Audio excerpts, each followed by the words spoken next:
Good morning. Just up here doing payroll. It is Wednesday, May the 13th of 2020.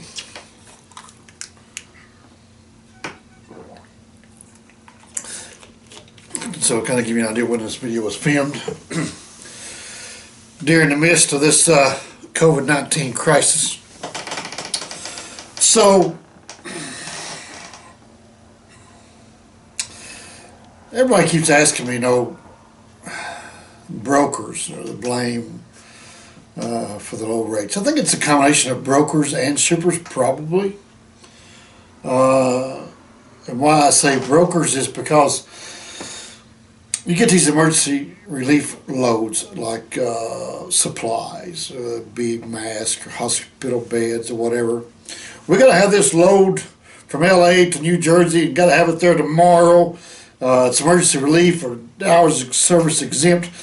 Oh, and we're going to pay you 80 cents a mile. Keep your emergency relief load, dude. I'm not going to take myself into harm's way into New York City or whatever to deliver your beds, risk infecting myself for 80 cents a mile. I mean, come on, dude. Anytime you can work for FEMA during a hurricane or whatever, the rates are not 80 cents. The rates are premium. That's why everybody wants to do it, right? Because they need the stuff and they need it there, and so they pay accordingly.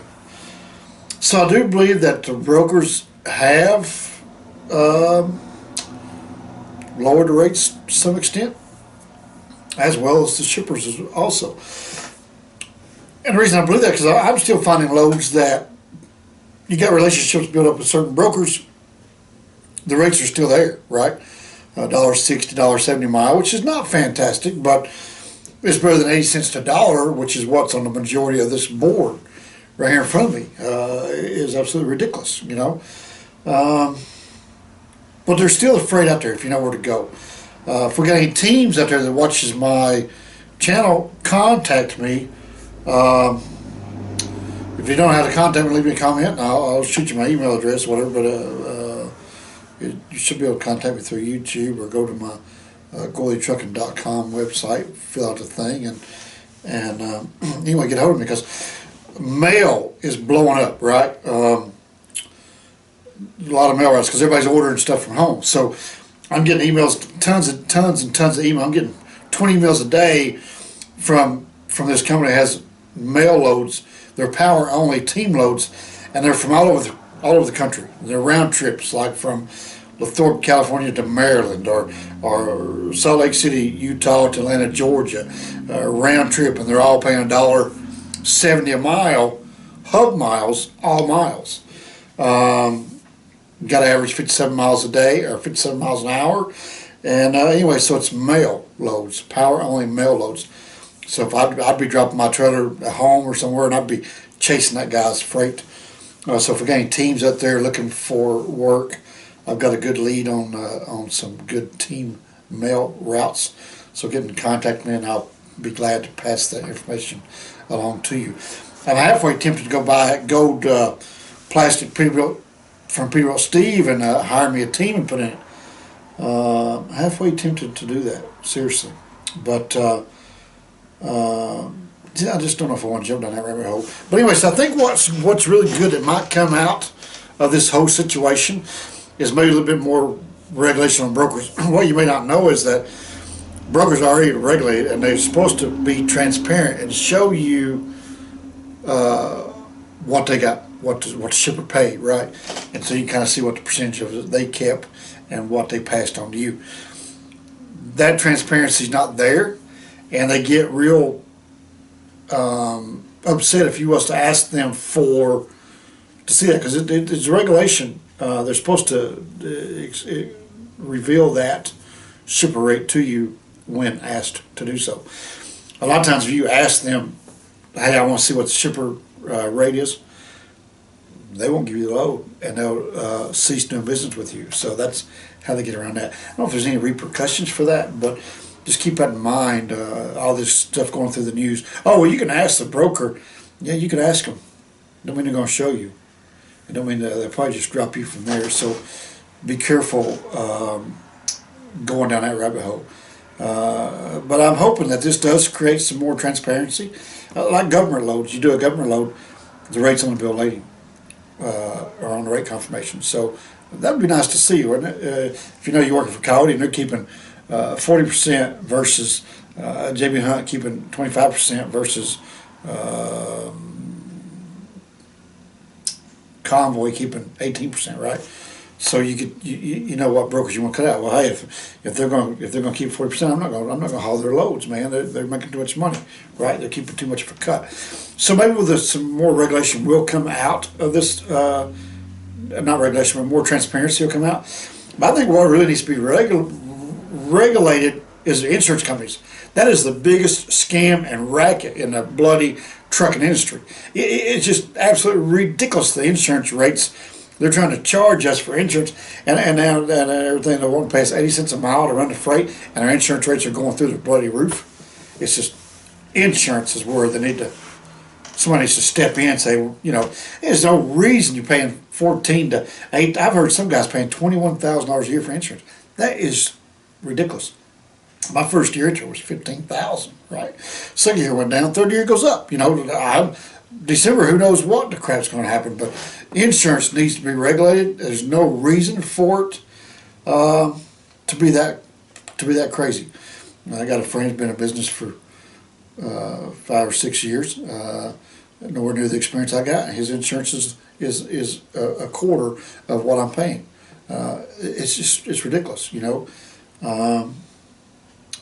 it's absolutely crazy. Insurance is crazy. So I'm looking for an insurance broker to build a relationship with. I would love to get a relationship with a broker and stay in house for years to come instead of shopping every year, because brokers, that's all they are. They're like the freight brokers. Insurance brokers, they just shop. It's a guy in the office. Like I can sit here and be an insurance broker. All they're doing is writing a policy through Progressive, say, for example. So you call Joe Blow down the street, he calls Progressive, gets you a rate, and then he makes a commission on top of that Progressive. So Progressive comes in at 12 grand. I know it's not a good example because you can call Progressive yourself, but here's an example. I did call Progressive on one. I get a quote $17,000. Call the broker, he gets quoted $14,000. It's a racket, dude. You can call back tomorrow, and that same quote will be $46,000. It's a racket. But anyway, so the broker, he just underwrites it through another company, and he makes a percentage. So you're paying him to contact, the insurance company when you could. The whole thing's a scam. It needs to be fixed. Anyway, there's my rant for today. Yes, rates are bad. Yes, you can still find rates if you know where to go and what to haul. But choosing to all this crap for $1.05 a mile, that's just, wouldn't do it. Leave it on the dock. In times like this, you need to slow down, relax, and nitpick, and you can find the loads. But if you just want to go, and you want to run for $1, leave the stuff on the dock, people. Slow down, relax, take a deep breath. If you got to sit in Dallas, Texas for 2 days, fine. Sit in Dallas, Texas for 2 days and find that low paying $1.50, $2 a mile versus go for 90 cents. The rates are there.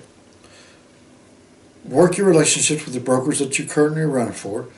The rates are still there. If you got an honest broker, the rates are still there.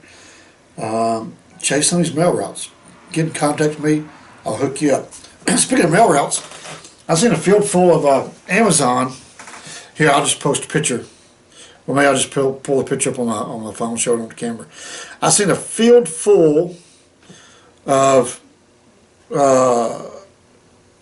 Amazon. I may just have to post a picture on the screen. Vans, right? Let me blow this up so you can see it. So, you guys know that, you guys see that?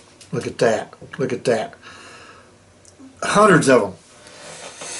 So, Amazon's fixing to do something big. They kept FedEx out earlier in the year.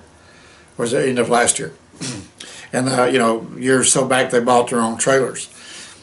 So now they're going after UPS and USPS, and they're getting their own vans. I heard up there in Virginia there's a field full of Volvo tractors, so Amazon's fixing to start their own thing.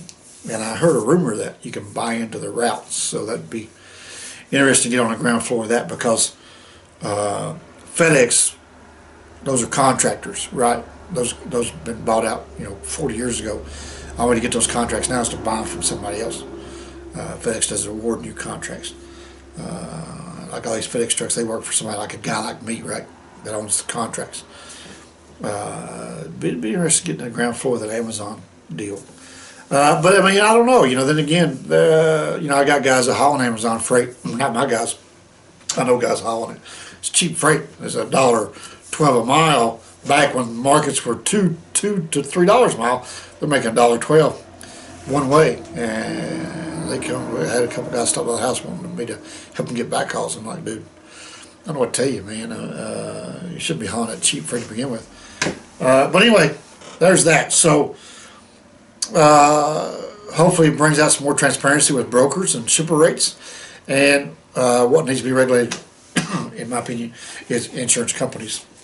So hope that helped answer some questions. I mean, I get people asking all the time, what's happening, what's going on, what's the future look like? I don't know what the future looks like. But it can't get any, well, I guess it could get worse, but hopefully things change and things get better. And we start going back on the uptick here pretty soon, and let's get this country opened back up and get back to work. So anyway, so we are surviving. We're doing fine. We're going to survive. We're going to come out on top of this mess on the other side, and we're going to be good to go. That's what you got to do. For you guys, if you're at home not running your trucks because you can't find the freight, then I hope you can maintain your payments and stay in business, because put it in survival mode. Do what you can, I didn't get any PPP money and didn't file for it. I know a lot of people did. I'm concerned about what that's going to do to them at the end of it, because that goes on their tax, and it could throw some people out of business. That PPP loan might not have been such a good idea. I don't know. I didn't apply. I didn't get any small business. I didn't get any of those small business loan from the government. I didn't get anything from that. So, so we'll see what the outcome of that is. So yeah. But anyway, hope you guys are doing well out there. Stay safe, and we'll catch you on the next one. Thanks for watching.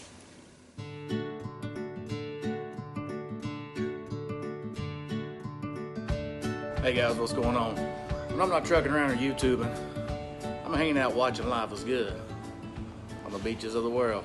Come on.